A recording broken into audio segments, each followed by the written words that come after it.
एक बार की बात है, एक गांव में एक ब्राह्मण रहता था।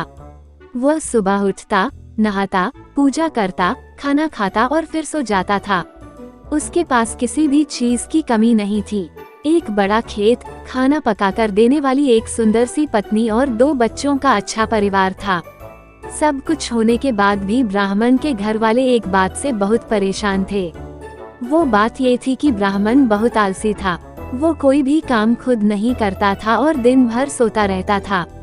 एक दिन बच्चों का शोर सुनकर ब्राह्मण जाग गया और उसने देखा कि उसके दरवाजे पर एक साधु महाराज आए हैं।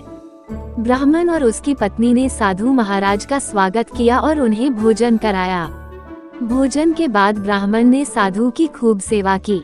साधु महाराज उनकी सेवा से बहुत प्रसन्न हुए और उन्हें वरदान मांगने को कहा। ब्राह्मण ने वरदान मांगा कि मुझे कोई भी काम ना करना पड़े और मेरी जगह कोई और मेरा काम कर दे।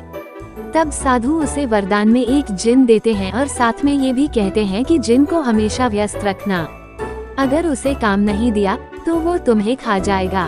वरदान पाकर ब्राह्मण मन ही मन बहुत खुश हुआ और साधु को आदर के साथ विदा किया। साधु के जाते ही वहाँ एक जिन प्रकट हुआ। पहले तो ब्राह्मण उसे देखकर डर जाता है, लेकिन जैसे ही वो ब्राह्मण से काम मांगता है तब ब्राह्मण का डर दूर हो जाता है और वो उसे पहला काम खेत जोतने का देता है। जिन वहाँ से गायब हो जाता है और ब्राह्मण की खुशी का ठिकाना नहीं रहता। कुछ ही देर में जिन फिर आ जाता है और बोलता है कि खेत जोत दिया, दूसरा काम दीजिए। ब्राह्मण सोचता है कि इतना बड़ा खेत इसने इतनी जल्दी कैसे जोत दिया। ब्राह्मण इतना सोच ही रहा था कि जिन बोलता है कि जल्दी मुझे काम बताओ, नहीं तो मैं आपको खा जाऊंगा। ब्राह्मण डर जाता है और बोलता है कि जाकर खेतों में सिंचाई करो। जिन फिर वहाँ से गायब हो जाता है और थोड़ी ही देर में फिर आ जाता है। जिन आकर बोलता है कि खेतों की सिंचाई हो गई, अब अगला काम बताइए। ब्राह्मण एक एक कर सभी काम बताता जाता है और जिन उसे चुटकियों में पूरा कर देता है। ब्राह्मण की पत्नी यह सब देख रही थी और अपने पति के आलसीपन पर चिंता करने लगी। शाम होने के पहले ही जिन सभी काम कर देता था। सब काम करने के बाद जिन ब्राह्मण के पास आ जाता और बोलता कि अगला काम बताए, नहीं तो मैं आपको खा जाऊंगा। अब ब्राह्मण के पास कोई भी काम नहीं बचा जो उसे करने के लिए कह सके। उसे चिंता होने लगी है और वो बहुत डर जाता है। जब ब्राह्मण की पत्नी अपने पति को डरा हुआ देखती है तो अपने पति को इस संकट से निकालने के बारे में सोचने लगती है।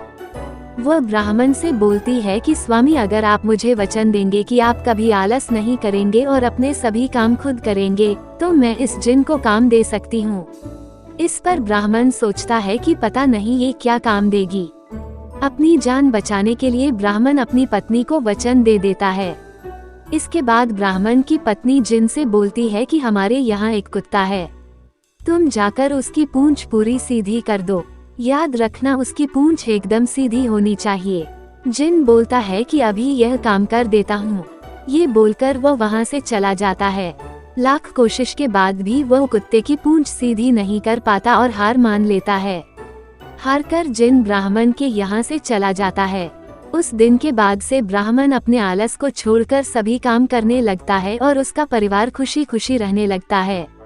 कहानी से सीख, हमें कभी आलस नहीं करना चाहिए। आलस करने से हम मुसीबत में फंस सकते हैं। इसलिए हमें आलस छोड़कर अपना काम खुद ही करना चाहिए। अगर आपको हमारी स्टोरी अच्छी लगी हो तो अपने दोस्तों के साथ भी शेयर कीजिए और कमेंट में जरूर बताइए कि कैसी लगी हमारी स्टोरी।